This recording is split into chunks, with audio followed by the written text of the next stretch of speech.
તો આજે સમજૂતીની અંદર સૌથી પહેલું આપણે પીએન જંક્શન ડાયોડ સમજાવવા જઈ રહ્યા છીએ.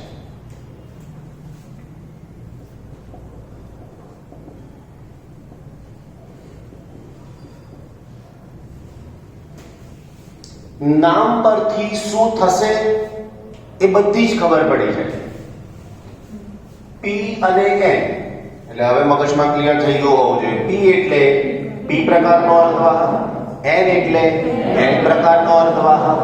જંક્શન એનો મતલબ કેવું કંઈક થવાનું છે કે એક બાજુએ પી પ્રકાર હોય, બીજી બાજુએ એન પ્રકાર હોય, બંનેને જોડવાના કાં તો કંઈક એવું કંઈક ગોઠવવાનું કે એક બાજુ પી અને બીજી બાજુ એન મળે, તો એને નામ શું આપીશું? ડાયોડ. ડાયોડ કેમ? આગળ કીધું તો બે ટર્મિનલ છે એટલા માટે એને ડાયોડ. માનસિક રીતે ક્લિયર થઈ ગયા? બસ આ જ વાત થોડીક અલગ રીતે કરતા જવાનું છે. તો હવે પીએન જંક્શન ડાયોડ બનશે કેવી રીતના? તો એની સમજૂતીમાં સૌથી પહેલા મારી પાસે આવો એક માત્ર પી પ્રકારનો અર્ધવાહક છે. હવે જો મારી પાસે પી પ્રકારનો અર્ધવાહક હોય, એન પણ ચાલે પણ થોડી તકલીફ પડે. પી પ્રકારનો અર્ધવાહક છે એનો મતલબ એવો થયો કે એમાં મેજોરિટી ચાર્જ કેરિયર તરીકે હોલ હશે કારણ કે પી છે. માઇનોરિટી ચાર્જ કેરિયર તરીકે ઇલેક્ટ્રોન હશે. જો હું હોલને છિદ્ર વડે અને ઇલેક્ટ્રોનને ડેશ વડે બતાવું તો કદાચ મારે આની અંદર આવા છિદ્રોની સંખ્યા વધારવી પડે. તમને એમ થાય કે આવું રેન્ડમ? હા, કારણ અણુ પરમાણુ આપણે જોઈ શકતા નથી. જોઈ શકીએ છીએ હવાની અંદર ઘણા બધા ઓક્સિજનના અણુઓ છે, પાણીની વરાળના અણુઓ છે, નાઇટ્રોજન છે, હાઇડ્રોજન છે, બધું દેખાય છે? ના. તો આ પણ જોઈ ના શકાય. એટલે પેલો આર્સેનિક મૂકવો ક્યાં, એલ્યુમિનિયમ મૂકવો ક્યાં, એવું ના હોય. રેન્ડમ અહીંથી નાખી દીધું, જ્યાં જઈને ગોઠવાવું હોય ત્યાં ગોઠવાય. રાઈટ? બસની અંદર બેસતા હોય, ભીડ બધી બહુ હોય તો શું થાય? ચડ્યો ઉપર, અંદર બસમાં ગયો, એવો જ માણસ જોશે આમ તેમ, જે જગ્યા દેખાશે તો એકવાર તો બેસી જ જશે. અહીંયા પણ એવું થાય છે. અશુદ્ધિ ઉમેરી જેને જ્યાં જગ્યા મળી ત્યાં એ ગોઠવાઈ જાય. બરાબર? પછી એ પદાર્થને ધીરે ધીરે ટેમ્પરેચરને અનુસાર ઠંડો પાડવાનો અને આ ગોઠવણી શક્ય બને. બીજું આની અંદર આપણે કીધું એ પ્રમાણે ઇલેક્ટ્રોન કેવી કન્ડિશનમાં છે? તો કે માઇનોરિટીની કન્ડિશનમાં છે. ક્લિયર? હવે આની અંદર કોઈ એક બાજુએથી આર્સેનિક પ્રકારની અશુદ્ધિ ઉમેરવાની. કેમ? એન પણ જોઈએ છે ને આપણે. એટલે આની અંદર જ શું કરવાનું? તો કે આની અંદર જ બીજી બાજુએથી એન પ્રકારની અશુદ્ધિ ઉમેરી દેવાની. એટલે અમુક ભાગ પી થઈ જશે અને અમુક ભાગ એન પ્રકારનો બની જશે. તો આ જે હવે બનાવ્યું એની અંદર મેં એવું સમજો કે આ બાજુએથી અશુદ્ધિ ઉમેરી દીધી, એન પ્રકારનો અર્ધવાહક બને તેવી. તો હવે શું થશે? તો હવે અમુક ભાગની અંદર અહીંયા મેજોરિટી ચાર્જ કેરિયર તરીકે શું હશે? તો કે હોલ હશે. જ્યારે આ બાજુએથી અશુદ્ધિ ઉમેરી એન પ્રકારની, તો આની અંદર મેજોરિટી ચાર્જ કેરિયર તરીકે કોણ હશે? તો કે ઇલેક્ટ્રોન હશે. રાઈટ? આ થોડા ઘણા ઇલેક્ટ્રોન આ બાજુ માઇનોરિટીમાં હશે, એવું જ થોડા ઘણા હોલ પણ આ સાઈડ પર માઇનોરિટીમાં હશે. ક્લિયર? પણ ભારત દેશના નાગરિક તરીકે આપણને ખબર છે કે હળી મળીને રહીએ છીએ. જેવું આ બન્યું એટલે તરત જ સેકન્ડના હજારમાં લાખમાં ભાગની અંદર આ બંને અસ્તવ્યસ્ત અવસ્થામાં છે અને દરેક પદાર્થ પોતે સ્ટેબિલિટી લાવવાનો પ્રયત્ન કરે. સ્ટેબિલિટીનો મતલબ સ્થિરતા લાવવાનો પ્રયત્ન કરે. અને માણસને સ્થિરતા મળે ક્યારે? જ્યારે તે સંતુલિત અવસ્થામાં ગોઠવાય ત્યારે. ખુરશી ટેબલ લઈને વાંચવા બેઠા હોય તો સંતુલિત અવસ્થા મળે નહીં. ધીમે રહીને કોર્ટમાં બેસવું પડે તો થોડીક સંતુલિત અવસ્થા મળે. અને એનાથી આગળ સંતુલિત અવસ્થા જોઈતી હોય તો શું કરવું પડે માણસે? એ ખોટનો સીધો આપણે ઉપયોગ કરવો પડે. સરસ જ સંતુલિત અવસ્થા આવે 6-8 કલાક પછી ખબર પડે કે કેટલું જોરદાર સંતુલન આપણે કેળવ્યું છે. અહીંયા પણ આવું જ થાય છે. અહીંયા બે પ્રકારની પ્રક્રિયા થાય છે, એક ડિફ્યુઝન અને બીજો ડ્રિફ્ટ. ડિફ્યુઝન ગુજરાતી શબ્દ એનો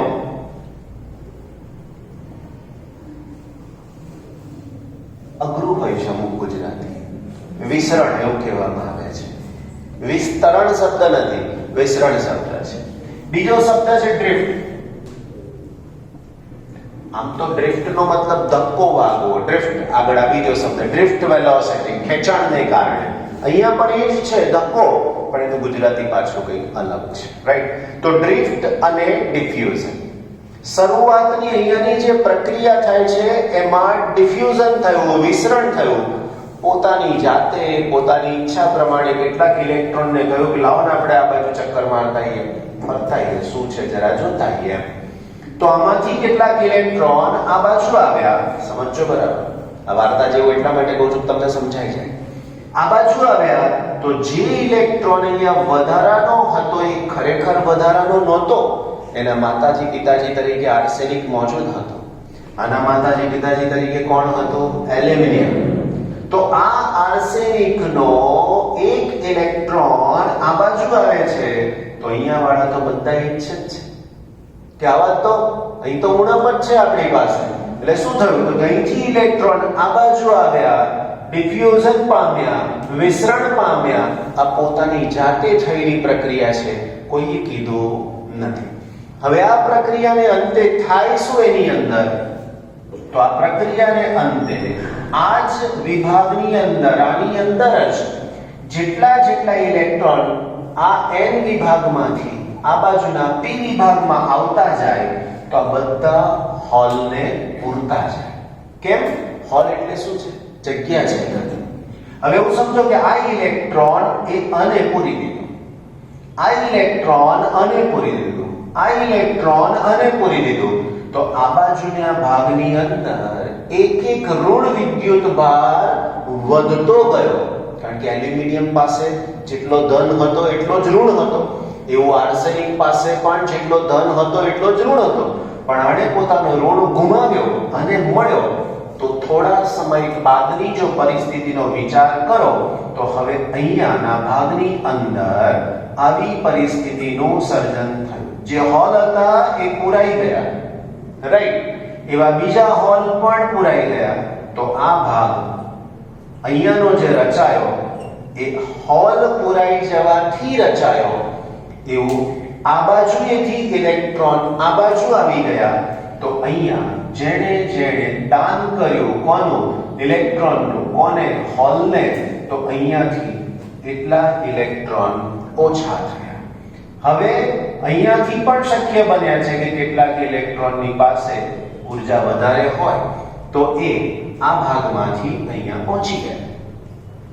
આવું જે રચાયો વચ્ચે, આ વચ્ચેનો જે ભાગ રચાયો એ એવો લેયર, એવો ભાગ બન્યો કે જેને આપણે નામ આપીએ છીએ ડેપ્લીશન લેયર.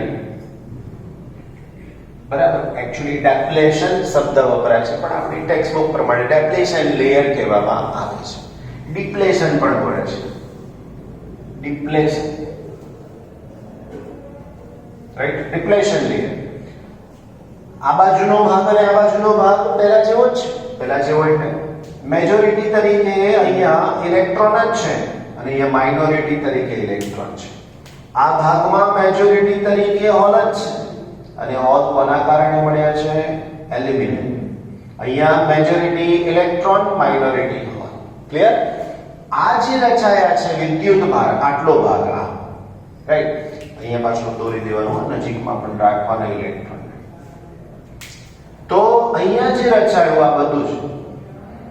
હવે આ બાજુના ઇલેક્ટ્રોન આ બાજુ આવી શકતા નથી. ફરીથી આ તરફના ઇલેક્ટ્રોન આ તરફ આવી શકતા નથી. કેમ? તો વિદ્યુત ક્ષેત્ર રચાયું. કઈ બાજુથી કઈ બાજુ? પ્લસ થી માઇનસ તરફનું વિદ્યુત ક્ષેત્ર રચાયું. રાઈટ? તો પહેલા જે ઇલેક્ટ્રોન સરળતાથી આ તરફથી આ તરફ થઈ જતો હતો એ ડિફ્યુઝન વિસરણની પ્રક્રિયાને કારણે હવે અહીંયા સુધી પહોંચી ગયા બાદ હવે કોઈ ઇલેક્ટ્રોન અહીંથી આમ જઈ શકતો નથી. હવેની જે પ્રક્રિયા શરૂ થાય છે તે ડ્રિફ્ટ છે. આ ડ્રિફ્ટની પ્રક્રિયાને અનુરૂપ હવે આની અંદર માઇનોરિટી ચાર્જ કેરિયર એ વિદ્યુત ક્ષેત્રની વિરુદ્ધ દિશામાં ગતિ કરે છે અને પરિણામ સ્વરૂપ આ વચ્ચેના ભાગની અંદર સંતુલન સ્થપાય છે અને ત્યારબાદ સ્ટેબિલિટી આવે છે. આ સ્ટેબિલિટી મળી ગયા પછી પણ આ બાજુનો ઇલેક્ટ્રોન આ તરફ પહોંચી શકતો નથી.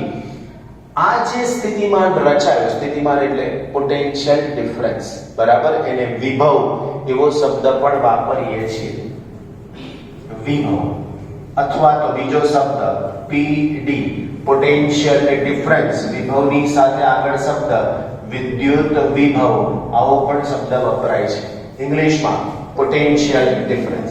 આ પોટેન્શિયલ ડિફરન્સ કેટલો હોઈ શકે તો જો હું અહીંયા દર્શાવું તો આ જે બન્યું ને આ વચ્ચેનો ભાગ, એની એક બાજુ અને બીજી બાજુ એટલે કહું નામાંથી વચ્ચે જંક્શન. જંક્શનનો મતલબ એવો નથી કે એક પી અને એક એન ને જોડી દેવાના, આવી રીતે જ બનાવવું પડે. તો હવે આના આ તરફ ધન છે તો હું આને 0 ની લાઈન બતાવતો હોય તો ધન સ્થિતિમાન હંમેશા ઊંચું હોય, ઋણ સ્થિતિમાન હંમેશા નીચું હોય. હવે અહીંયાથી ધન શરૂ થયું છે અને અહીંયાથી ઋણ છે તો હવે આ વિભવ અહીંયા આવતા આવતા ઘટી જાય. તો આ જે તફાવત મળ્યો આપણને એને પોટેન્શિયલ ડિફરન્સ કહીએ છીએ. આ જે તફાવત મળ્યો એને પોટેન્શિયલ ડિફરન્સ કહીએ છીએ. ફરીથી આ શું છે? પ્લસ. પ્લસ એટલે હંમેશા ઊંચું સ્થિતિમાન, માઇનસ એટલે નીચું સ્થિતિમાન અને ઊંચું સ્થિતિમાન નીચું. જેમ જેમ તમે આમ જતા જશો તેમ તેમ આ સ્થિતિમાન ઘટતું જશે. એક્ઝેક્ટ મિડલ લાઈન ઉપર અહીંયા સ્થિતિમાન 0 છે, જોઈ લેજો. એક્ઝેક્ટ મિડલ લાઈન પર સ્થિતિમાન 0 છે. ક્લિયર આટલી વસ્તુ? તો આજે રચાયું એને નામ શું આપ્યું? PN junction diode. રાઈટ? આ જે સ્તર બન્યું એને નામ શું આપ્યું? ડિપ્લેશન લેયર, ડિપ્લેશન સ્તર. એની જાડાઈ કેટલી હોય? ડાયોડ આટલો મોટો હોય નહીં, ડાયોડની સાઈઝ આટલી પણ ના હોય. ડાયોડની વાસ્તવિક સાઈઝ આટલી છે. આજે બતાવો ને આટલી દેખાય? નહીં દેખાય? આમ કરી જોઈએ દેખાય. તો આ શું છે? ડેપ્લેશન, સોરી, આ શું છે? ડાયોડ છે. આને પાછા બે છેડા આપવાના, બે ટર્મિનલ આપવાના, રાઈટ? ત્યાર પછી એ ડાયોડ બને.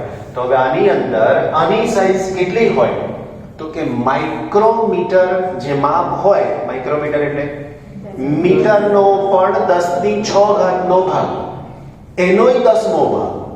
એટલે આ ડેપ્લેશન લેયરની વિડ્થ કેટલી હોય તો કે 10⁻⁻6 ડિવાઇડેડ બાય 10.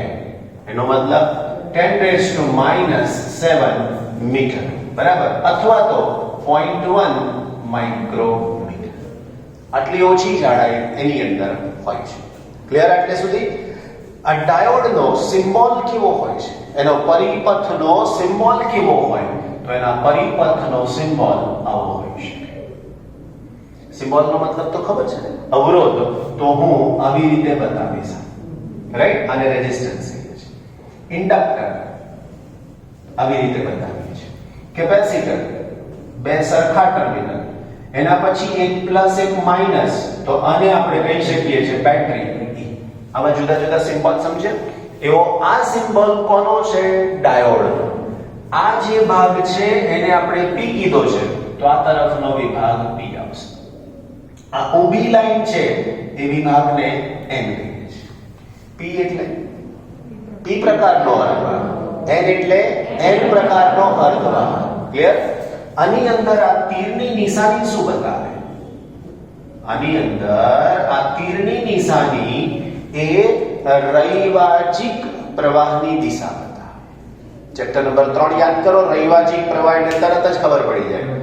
જે પ્રવાહ રૈવાચિક રીતે બતાવીએ છીએ, કઈ રીતના બતાવીએ પરિપથમાં પ્રવાહ? ઇલેક્ટ્રોનની ગતિની વિરુદ્ધ દિશામાં. યાદ છે ને? જો હું આ પરિપથ અહીંયા અવરોધ મૂકી દઉં અને અહીંયા બેટરી જોડી દઉં તો આ પરિપથ તૈયાર થઈ ગયો. પ્રવાહ પ્લસમાંથી નીકળે, માઈનસમાં દાખલ થાય. ઇલેક્ટ્રોનની ગતિ કઈ બાજુથી કઈ બાજુ હોય? અહીંથી આમ. તો આ રૈવાજિક પ્રવાહ.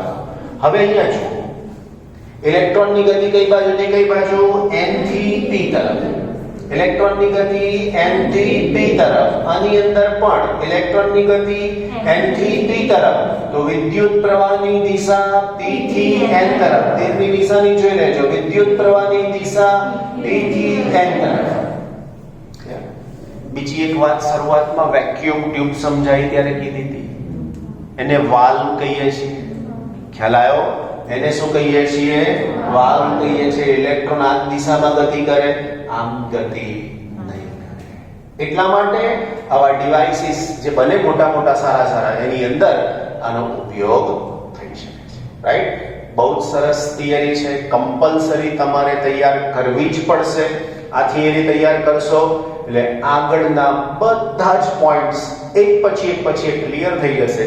તો આને સમજો, આને તૈયાર કરો અને આ પેરેગ્રાફ પ્રમાણે પોઈન્ટ્સ બનાવો, નોટબુકમાં નોંધો, મોડે લખી નાખો એટલે તમારું કામ આજે જ ઓવર થઈ જાય. કરેક્ટ? જો